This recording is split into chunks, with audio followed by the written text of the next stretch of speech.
Hello students.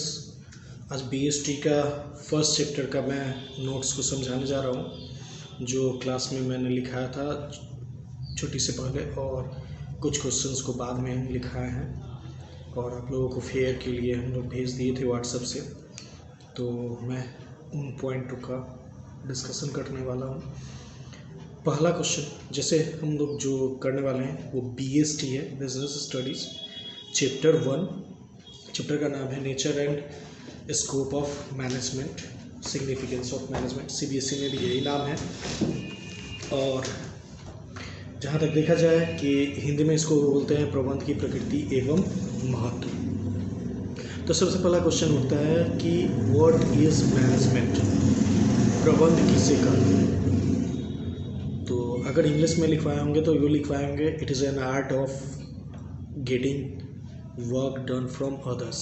Hindi में just लिखवाए हुए होंगे कि दूसरों से काम लेने की कला ही प्रबंध कहलाती है। अब प्रॉब्लम क्या आता है कि ये क्या लिख दीजिएगा आप? नहीं, एक्चुअली एग्ज़ाम में आपको लिखना पड़ेगा एज अ बुक लैंग्वेज। तो वहाँ पे लिखना पड़ेगा क्या कि किसी से हम लोग कोई काम लेते हैं और उसके पीछे कोई उद्देश्य होता है तो उसको हम लोग प्रबंध कहते हैं या मैनेजमेंट कहते हैं। जैसे अगर बेसिकली देखा जाए कि कोई एक ऑर्गेनाइजेशन है, उस ऑर्गेनाइजेशन में कोई एक ऑब्जेक्टिव सेट किया गया, उस ऑब्जेक्टिव को पूरा करने के लिए 2, 4, 10, 15, 20 जितना भी वर्कर है, एम्प्लॉय है, व्यक्ति है, सब कोई काम को इकट्ठा किया गया और इस तरह से इकट्ठा किया गया या इस तरह से करवाया गया ताकि ऑर्गेनाइजेशन जो संस्था है उसका उद्देश्य पूरा हो सके। उसी को हम लोग प्रबंध करते हैं। अगर आम भाषा में अगर हम लोग बोलना जाए तो घर में मम्मी सबसे बड़ा मैनेजर होती है, उनको घर का ख्याल रखना पड़ता है।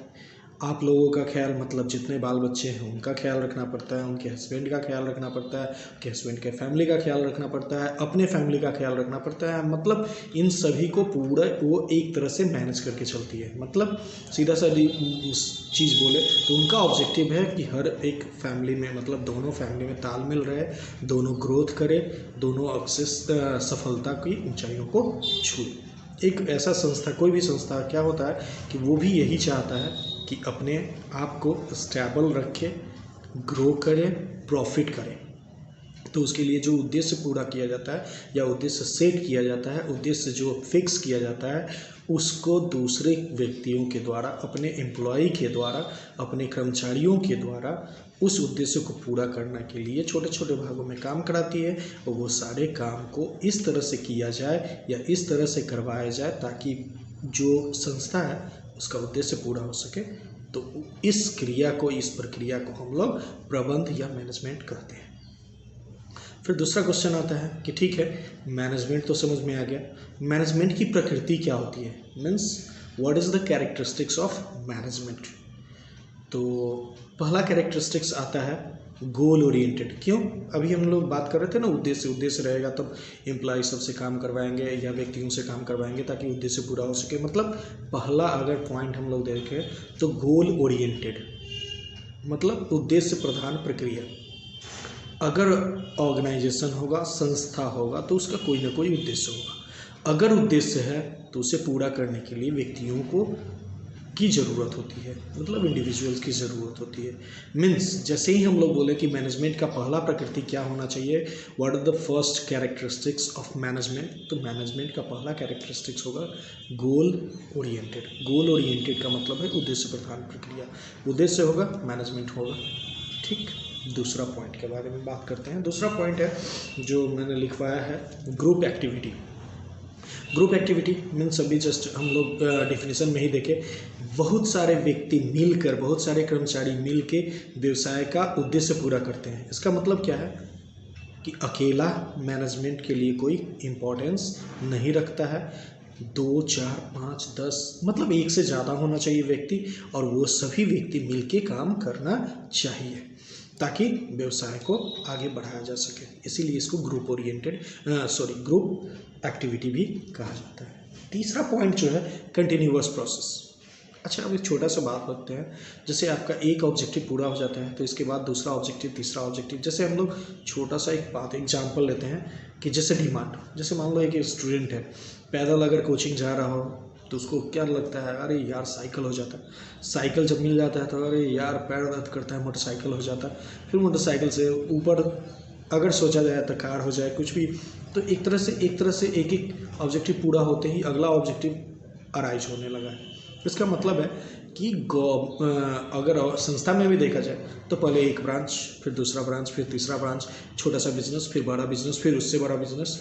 तो इस प्रक्रिया को करने के लिए हमेशा अपने मैनेजमेंट को थिंक करना पड़ता है, कंटिन्यूअसली उसको सोचना पड़ता है। हर एक ऑब्जेक्टिव को पूरा करने के लिए उनको उनके हिसाब से पूरा प्लानिंग व्यवस्था करना पड़ता है, और इस वजह से इसका तीसरा ऑब्जेक्टिव हो जाता है कंटिन्यूअस एक्टिविटी। तीसरा जो है चौथा यूनिवर्सल प्रोसेस। यूनिवर्सल प्रोसेस का मतलब होता है सार्वभौमिक, जहाँ पे देखोगे आपको मैनेजमेंट का प्रेजेंस मिलेगा। कैसे? जैसे छोटा सा बात बताते हैं, अरे यार बहुत सारा काम है, चलो मैनेज कर लेंगे। अरे ये काम है, वो काम है, मैनेज कर लेंगे, मम्मी मैनेज कर लेगी। हम लोग बोलते रहते हैं कि अरे चलो मैनेज कर लेंगे। मैनेज कर लेंगे मतलब क्या है? अपने आप को इस तरह से सिचुएशन में डालेंगे कि हर एक काम मेरा उद्देश्य के हिसाब से पूरा हो सके। तो जैसे ही ये बात हम लोग करते हैं तो इसका मतलब क्या है कि जहाँ भी हो, चाहे आप संस्था का बात कर ले, चाहे आप घर का बात कर ले, चाहे आप दोस्ती का बात कर ले, चाहे किसी और चीज़ का बात कर ले, हर एक जगह पे प्रबंध करना जरूरी होता है। बिना प्रबंध के सक्सेस होना जरूरी नहीं है या हो नहीं सकता है, ठीक है। और सक्सेस मिलना जरूरी नहीं है। पांचवा पॉइंट है डायनेमिक एक्टिविटी। हम लोग जो सब्जेक्ट पढ़ रहे हैं वो है बिजनेस मैनेजमेंट, ठीक है। तो बिजनेस एक ग्रोइंग इन्वायरमेंट में काम करता है। ग्रोइंग इन्वायरमेंट का मतलब ऐसा इन्वायरमेंट जो हमेशा बदलते रहता है। जैसे आप थोड़ा सा देख लीजिए, जैसे आज से 3 महीना पहले जाते हैं तो उस समय का जो इन्वायरमेंट था, उस समय जैसे बिजनेस रन करते रही थी, ये कोरोना जो 3 महीने के अंदर में आया, क्या वैसे ही बिजनेस रन कर रही है? नहीं। इसका मतलब क्या है? सिचुएशन जैसा आएगा, बिजनेस का इन्वायरमेंट जैसा आएगा, बिजनेस को वैसे ही एडॉप्ट करके आगे बढ़ना पड़ेगा ताकि उसका भी ऑब्जेक्टिव फुलफिल हो सके। मीन्स पांचवा कैरेक्टरिस्टिक्स, हम नेक्स्ट कैरेक्टरिस्टिक बोलते हैं। पांचवा मुझे याद नहीं रह रहा है। नेक्स्ट कैरेक्टरिस्टिक जो हम लोग बात कर रहे थे वो डायनेमिक होना चाहिए। डायनेमिक होना चाहिए मतलब जैसे ही इन्वायरमेंट में चेंज हुआ, बिजनेस का ऑब्जेक्टिव को पूरा करने के लिए कुछ चेंजेस करने की ज़रूरत है। मतलब क्या है कि जो इस चीज़ को संभाल रहा है उसको भी अपने आप को चेंज करने का ज़रूरत पड़ता है, उस संस्था को भी अपने आप को चेंज करने का ज़रूरत पड़ता है। तो हम लोग 5 कैरेक्टरिस्टिक्स देखे, विशेषता देखे। 5 में पहला था ग्रुप एक्टिविटी, दूसरा था आपका पहला था गोल ओरिएंटेड, दूसरा था ग्रुप एक्टिविटी, तीसरा था कंटिन्यूअस, चौथा था डायनेमिक, पांचवा था यूनिवर्सल। अब हम लोग आगे बात करते हैं second number question. Second number question में एक्चुअली आता है what do you mean by, what is the difference between effectiveness और इफिशिएंसी, ठीक है। इसका हिंदी मेरे बुक में नहीं था, मतलब हिंदी वाले बुक में नहीं था, और हिंदी वाले बुक में नहीं है तो मैं हिंदी कार्यकुशलता और कुछ होता है इसका प्रभावपूर्णता और कार्यकुशलता। तो चलो बात करते हैं इफ़िशिएंसी। पहले इफेक्टिवनेस के बारे में बात करते हैं। इफेक्टिवनेस का मतलब एक डायलॉग मारते हैं, ज़्यादा समझ में आएगा। किसी भी तरह से ये काम पूरा करके मुझे दो, चाहे कोई भी कॉस्ट लगे, टाइम मेरा यही होना चाहिए। मीन्स आपको 5 मिनट के अंदर कोई भी काम करके देना है या 1 घंटा के अंदर कोई भी काम करके देना है, लेकिन टाइम फिक्स है। आप कितना भी कॉस्ट लगा लो उससे कोई मतलब नहीं है, काम पूरा होना चाहिए। This is called effectiveness. Means the work has to be done within the time, no matter what is the cost. This is called effectiveness. Now, efficiency. Efficiency का मतलब होता है कार्यकुशलता। इसका मतलब अगर थोड़ा सा हम लोग फिर एक डायलॉग से बात करें, कम से कम कीमत में अच्छे से अच्छे सामान को या कम से कम कीमत में कम से कम समय में कोई काम करके दिखाइए। इसका मतलब है कि जैसे ही हम लोग ये बात करते हैं, इसका मतलब है कि जैसे ही हम किसी चीज़ के बारे में बात करते हैं कि कम कीमत में और कम समय में, मतलब दोनों एक तरह से एक कुशलता को प्रभावित करता है, मतलब कुशलता को रिप्रेजेंट करता है। ऐसे इफ़िशियंसी को रिप्रेजेंट करता है। कैसे इफ़िशियंसी को रिप्रेजेंट करता है? तो इफ़िशियंसी का रिप्रेजेंट मतलब कीमत भी कम होना चाहिए और कॉस्ट भी मतलब टाइम भी कम होना चाहिए। इफ़ेक्टिवनेस में वो चीज़ नहीं होता है, वहाँ कॉस्ट कुछ भी हो सकता है बट टाइम लिमिटेड होता है। तो इस तरह से आप बुक का डिफिनेशन देख सकते हैं और समझ में आ जाना चाहिए कि क्या है। उसके बाद बाकी बुक इस लैंग्वेज को एडॉप्ट कर लीजिएगा। अगर कुछ क्वेरी हो तो आई विल रिवर्ट बैक और या फिर मैं फिर दोबारा वीडियो बना के समझा दूंगा। आप वीडियो के नीचे कमेंट करके बता सकते हैं। तीसरा क्वेश्चन है level of management. Level of management को हिंदी में बोला जाता है प्रबंध के स्तर। वैसे बोला जाता है कि 3 तरह का होता है, ट्रायंगल से इसको दिखाया जाता है। पहले में टॉप लेवल मैनेजमेंट होता है, उच्च स्तरीय प्रबंध। दूसरा होता है मिडिल लेवल ऑफ मैनेजमेंट, मध्यम स्तरीय प्रबंध। और तीसरा होता है लोअर लेवल मैनेजमेंट, निम्न स्तरीय प्रबंध। अब लोअर लेवल जो है उसका 3 नाम है। एक तो लोअर लेवल बोल दिए, एक है ऑपरेटिंग लेवल और एक और है सुपरवाइजरी लेवल। अब चलिए तीनों के बारे में बात करते हैं। टॉप लेवल ऑफ मैनेजमेंट का मतलब होता है जो सबसे ऊंचे पर हो। किसी भी संस्था में अगर देखिएगा सबसे ऊंचा में क्या होता है, या तो उसका मालिक जिसको हम लोग सीईओ के नाम से जानते हैं, दूसरा बोर्ड ऑफ डायरेक्टर्स जो उसको चलाते हैं पूरे बिजनेस को, तो बीओडी। इनका काम क्या होता है कि ये प्लान करते हैं कि कैसे बिजनेस रन करेगा, क्या होगा बिजनेस का सब नज़रिया, ये सारा चीज़ ये बताते हैं। दूसरा मिडिल वाले का काम क्या होता है, ये डिपार्टमेंट वाइज होता है कि ऊपर से ऑर्डर मिल गया, वो अपने अपने डिपार्टमेंट के हिसाब से कार्य को बांट लेते हैं और फिर उस कार्य को फिनिश करते हैं।